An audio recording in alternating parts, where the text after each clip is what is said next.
ನಮಸ್ಕಾರ ವೀಕ್ಷಕರೇ, ನಿಮಗೆಲ್ಲ ಹೋಮ್ ಟೌನ್ ಸ್ಟುಡಿಯೋಕ್ಕೆ ಆತ್ಮೀಯವಾದ ಸ್ವಾಗತ. ಸ್ನೇಹಿತರೆ, ಇವತ್ತು ನಾನು ಈ ವಿಡಿಯೋದಲ್ಲಿ ನಿಮಗೆ ಇನ್ನೊಂದು ವಿಶೇಷವಾದ ಕಂಟೆಂಟನ್ನು ಹುಡುಕೊಂಡು ತಗೊಂಡು ಬಂದಿದ್ದೀನಿ. ನಿಮ್ಮ ಮುಂದೆ ವಿಶೇಷವಾದಂತಹ ರುಚಿಯಾದಂತಹ ಕಂಟೆಂಟನ್ನು ಉಣಬಡಿಸುವ ಕೆಲಸ ನಮ್ಮದು. ನೀವು ನಮ್ಮನ್ನು ಲೈಕು, ಶೇರು, ಕಮೆಂಟು, ಸಬ್ಸ್ಕ್ರೈಬ್ ಮೂಲಕ ಪ್ರೋತ್ಸಾಹ ಕೊಡಬೇಕು. ಇವತ್ತು ಒಬ್ಬ ವಿಶೇಷ ವ್ಯಕ್ತಿಯನ್ನು ನಾನು ಹುಡ್ಕೊಂಡು ಬಂದಿದ್ದೀನಿ. ಅವರು ಯಾವ ರೀತಿ ವಿಶೇಷ ಅಂದರೆ, ಇವರ ಹತ್ರ ಹಲವು ವಿಧ 360ಕ್ಕೂ ಅಧಿಕ ವಿಧದ ಭತ್ತದ ತಳಿಗಳನ್ನು ನಾವು ನೋಡ್ಬೋದು. ಅವರು ಅದನ್ನು ಸಂರಕ್ಷಣೆ ಮಾಡಿದ್ದಾರೆ. ಇನ್ನು ಇಷ್ಟೇ ಅಲ್ಲದೆ ಅವರ ಹತ್ರ 10ಕ್ಕೂ ಅಧಿಕ ವಿಧದ ಕಬ್ಬು ಇದೆ.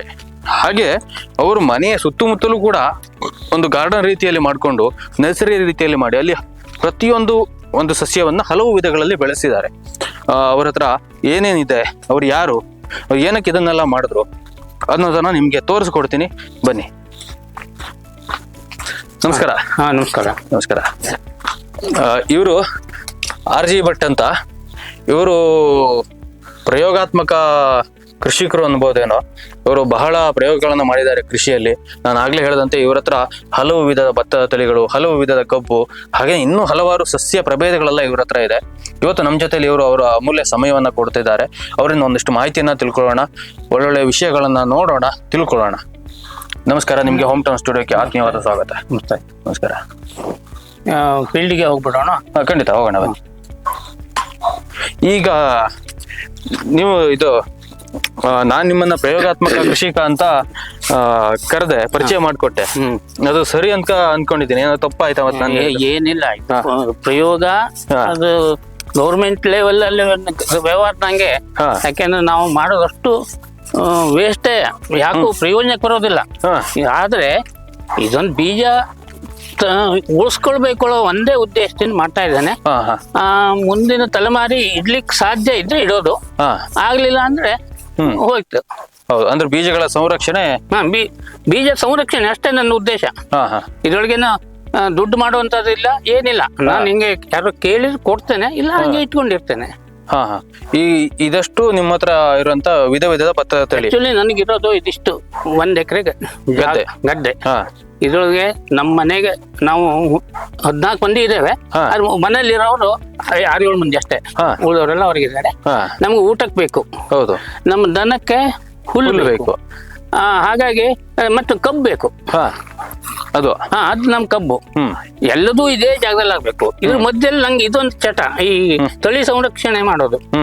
ಅದಕ್ಕೂ ಪ್ರಯೋಗಕ್ಕೂ ಜಾಗ ಬೇಕು. ಹಾಗಾಗಿ ನಾನು ಇದು ಒಂದು ಗದ್ದೆ ಒಳಗೆ ಎಷ್ಟು ಸಿಗ್ತೋ ಅಷ್ಟನ್ನು ಮಾಡ್ತೇನೆ. ಇದು ಇಲ್ಲಿ ನೋಡಿ, ಇದು ಒಂದು ವೆರೈಟಿ ಇಷ್ಟು ಜಾಗದಲ್ಲಿ ಗ್ಯಾಪ್ ಇಡ್ತೇನೆ. ಆ ಕಡೆನೂ 2 ಫೋಟು, ಈ ಕಡೆನೂ 2 ಫೋಟು, ಈ ಕಡೆನೂ 2 ಫೋಟು, ಇಲ್ಲಿ ಮತ್ತೊಂದು ವೆರೈಟಿ. ಹೀಗೆ ನಾನು ಒಂದಂತರ 365 ವೆರೈಟಿ ಇದೆ. ಕೆಲವಷ್ಟನ್ನ ಇಲ್ಲಿ ಜಾಗ ಸಾಲಿಲ್ಲ, ಮತ್ತೆ ಲೇಟ್ ಆಗಿ ತಂದ್ಕೊಟ್ರು. ಹಾಗಾಗಿ ಗ್ರೋ ಬ್ಯಾಗ್ ನಲ್ಲಿ ಬೆಳೆದಿದ್ದೇನೆ ಒಂದು 25 ವೆರೈಟಿನ. ಉಳಿದಷ್ಟು ಇಲ್ಲಿದೆ. ಈಗ ಹಾಗಿದ್ರೆ ನಿಮ್ಮ ಹತ್ರ ಒಟ್ಟು ಎಷ್ಟು ವಿಧದ ಬೀಜ ಇದೆ? ಒಟ್ಟು 365 ವೆರೈಟಿ ಇದೆ ಇರ್ಲಿಕ್ಕೆ. ಆದ್ರೆ ಈಗ ಆಕ್ಚುಲಿ ಕೆಲವಷ್ಟು ಜರ್ಮಿನೇಷನ್ ಆಗ್ಲಿಲ್ಲ, ಇನ್ನು ಹಾಕದು ಮಾಡ್ಕೊಳ್ಬೇಕು. ಇಲ್ಲಾಂದ್ರೆ 1 ವರ್ಷ ಅದ್ರ ವ್ಯಾಲಿಡಿಟಿ. ಈಗ ಜೂನ್ದಲ್ಲಿ ನಾವು ಮಾಡಿರೋದನ್ನ ಮುಂದಿನ ವರ್ಷ ಜೂನಕ್ಕೆ ಹಾಕ್ಬೋದು. ಅದಕ್ಕೂ ಮುಂದೆ ಇರೋದಿಲ್ಲ, ಬೀಜ ಜರ್ಮಿನೇಷನ್ ಆಗೋದಿಲ್ಲ.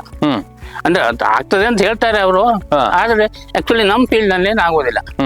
ಅದನ್ನ ಅವ್ರು ಯಾವ ತರ ಬೇರೆ ತರ ಇಟ್ಟುಕೊಂಡು ಮಾಡ್ಬೋದು. ಇವಾಗ ನೀವು ನೆಟ್ಟಿ ಮಾಡಿಟ್ಟಿರೋದು ಎಷ್ಟು ವಿಧ ಇದೆ ಇಲ್ಲಿ? ನೆಟ್ಟಿರುವಂತದ್ದು ನೆಟ್ಟಿರೋದು ಒಂದು 300 ವೆರೈಟಿ, 310, 315 ಇದೆ. ಎಲ್ಲದಕ್ಕೂ ನಂಬರ್ ಹಾಕಿದೀರಾ? ಎಲ್ಲ ಇದು ನಂಬರು. ಇದಕ್ಕೆ ಪಟ್ಟಿ ಪೆನ್ನು ಇಟ್ಕೊಂಡೆ ಕೆಲಸ. ನೀವು ತಕ್ಷಣ ಬಂದ್ಕೊಂಡಿದ್ಯಾ ವೆರೈಟಿ ಅಂತ ಕೇಳಿದ್ರೆ ನನ್ಗೆ ಗೊತ್ತಿಲ್ಲ. ನಾ ಈ ನಂಬರ್ ನೋಡ್ಕೊಂಡು ಆ ರಿಜಿಸ್ಟರ್ ಅಲ್ಲಿ ಯಾವ ನಂಬರ್ ಇದೆ ನೋಡಿ ಅದು ನಿಮ್ಗೆ ಹೇಳ್ಬೇಕು. ಮತ್ತೆ ನನಗೆ ಒಂದು ಸ್ವಲ್ಪ ಮರವನ ಪ್ರವೃತ್ತಿ ಜಾಸ್ತಿ. ಅಂದ್ರೆ ನೋಡ್ಕೊಂಡ್ರೆ ನಂಗೆ ಮುಂದುವರ್ಸ್ತೇನೆ ನಾನು. ಆದ್ರೆ ಸ್ಟಾರ್ಟಿಂಗ್ ಪಾಯಿಂಟ್ ಮರ್ತೋಗಿದೆ, ಹೆಸರೆಲ್ಲ ಮರ್ತೋಗಿದೆ. ಅಂದ್ರೆ ನೋಡಿ ಕಂಡುಹಿಡಿಲಿಕ್ಕೆ ಆಗೋದಿಲ್ಲ. ನಂಬರ್ ನೋಡಿ ಇದ್ ಮಾಡ್ಬೇಕು. ಈಗ ನಮ್ಮ ಹತ್ರ ಹೇಗೆ ಇಲ್ಲಿ ಔಷಧ ತಳಿ ಇದೆ, ಪರಿಮಳದ ತಳಿ ಇದೆ, ಈಗ ನಮ್ಮ ಕಡುಬು ಕಜ್ಜಾಯ ಮಾಡ್ಲಿಕ್ಕೆ ಬೇಕಾದಂತಹ ತಳಿಗಳಿದೆ. ಮತ್ತೆ ನಮ್ಮ ಸ್ಥಳೀಯ ಆಯ್ತು, ನಮ್ಮ ರಾಜ್ಯನೂ ಇದೆ, ನಮ್ಮ ದೇಶದ್ದು ಇದೆ, ವಿದೇಶದ ಕೆಲವು ತಳಿನೂ ಇದೆ. ಅದು ನಮ್ಗೆ ಕೆಲವೊಂದಿಷ್ಟು ತಳಿಗಳ ವಿಶೇಷ ತಳಿಗಳನ್ನ ತಿಳಿಸಬಹುದ ವೀಕ್ಷಕರಿಗೆ? ಅದು ಈಗ ಮಂಜುಗುಣಿ ಪರಿಮಳ ಸಣ್ಣ, ಅದು ಪಾಯಸ ಮಾಡ್ಲಿಕ್ಕೆ ನಮ್ಮಲ್ಲಿ ಕೇಸಿ ಅಂತ ಮಾಡ್ತಾವಲ್ಲ, ಅದಕ್ಕೆ ಅದು ಸ್ಪೆಷಲ್. ಒಂದಿದೆ ಈಗ ಮಂಜುಗುಣಿ ಪರಿಮಳ ಸಣ್ಣನೇ ಉದಾಹರಣೆಗೆ, ಅದು ಮಂಜುಗುಣಿ ಕ್ಷೇತ್ರದಲ್ಲಿ ಆ ಮಣ್ಣಿಗೆ ಆ ವಾತಾವರಣಕ್ಕೆ ಏನ್ ಬೆಳೀತದೆ ಆ ಗುಣಮಟ್ಟದ ಭತ್ತ ನಮ್ಮ ಭಾಗದಲ್ಲಿ ಅಥವಾ ಬೇರೆ ಭಾಗದಲ್ಲಿ ಬರೋದಿಲ್ಲ. ಇದು ಎಲ್ಲಾ ವೆರೈಟಿಗೂ ಹಾಗೇನೆ ಅದು. ಆದ್ರೆ ನಮ್ಗೆ ಇದು ಈ ಮಂಜುಳಿ ಪರಿಮಳ ಸಣ್ಣ ಗೊತ್ತಾಗ್ತದೆ ನೇರವಾಗಿ, ಉಳಿದಿರೋದು ಅಷ್ಟೆಲ್ಲ ಗೊತ್ತಾಗೋದಿಲ್ಲ, ಸಣ್ಣ ಪ್ರಮಾಣದಲ್ಲಿ ವ್ಯತ್ಯಾಸ ಆಯ್ತು. ಅಂದ್ರೆ ಅದು ಪರಿಮಳ ಅಷ್ಟು ಜಾಸ್ತಿ ಅಂತಾನೆ? ಪರಿಮಳನು ಜಾಸ್ತಿ, ಅದ್ರೊಳಗೆ ಜಾಸ್ತಿ ಅಲ್ಲಿ ಮಣ್ಣಿಗೆ, ಅಲ್ಲಿ ವಾತಾವರಣಕ್ಕೆ. ಮಂಜುಗುಣಿಯಲ್ಲಿ ಇಲ್ಲಿ ತಂದು ಹಾಕಿದ್ರೆ ಪರಿಮಳ ಬರ್ತದೆ, ಆದ್ರೆ ಅಲ್ಲಿ ಗುಣಮಟ್ಟ ನಮ್ಮಲ್ಲಿ ಇರೋದಿಲ್ಲ. ಅಂದ್ರೆ ಆ ಮಣ್ಣಿನ ವಿಶೇಷತೆ. ಹಾಗೆ ಎಲ್ಲಾ ತಳಿನೂ ಈಗ ನಾನು ಬೆಳಿಬಹುದು, ಆದ್ರೆ ಅದ್ರ ಮೂಲ ಗುಣಧರ್ಮ ಇಲ್ಲಿ ನಾವು ಬೆಳೆದ್ರೆ ಬರೋದಿಲ್ಲ ಎಲ್ಲಾ ಕಡೆನೂ. ಈಗ ಲೂತುಲಿ ಏನು ನಮ್ಮ ಪರಿಸರದಲ್ಲಿ ಯಾವ್ದು ಬೆಳೆದ ಹಿಂದೆಯಿಂದ ಅದು ಮಾತ್ರ ಗುಣಮಟ್ಟದ್ದು ಉಳ್ಕೊಂಡಿರುತ್ತೆ. ಈಗ ನೀವು ಹೀಗೂ ಮಾಡ್ಬೋದಾ, ಅಲ್ಲಿಂದಾನೆ ಸ್ವಲ್ಪ ಪ್ರಮಾಣದ ಮಣ್ಣನ್ನೇ ತರಿಸಿ ಆ ಮಣ್ಣಿನಲ್ಲಿ ಅದೇ ಬೀಜವನ್ನು ಬಿತ್ತಿದ್ರೆ ಆವಾಗ ಆ ಗುಣಮಟ್ಟ ಬರಬಹುದಾ? ಬರೋದಿಲ್ಲ, ಅವಾಗ್ಲೂ ಬರೋದಿಲ್ಲ. ಈ ವಾತಾವರಣನೇ ಚೇಂಜ್ ಅಲ್ಲ. ವಾತಾವರಣ ಚೇಂಜ್ ಆದಾಗ ಮಣ್ಣು ಚೇಂಜ್ ಆಗುತ್ತೆ. ಇದು ಶಸ್ತ್ರಿಕಾ ಶಾಲಿ ಅನ್ನೋ ತಳಿ.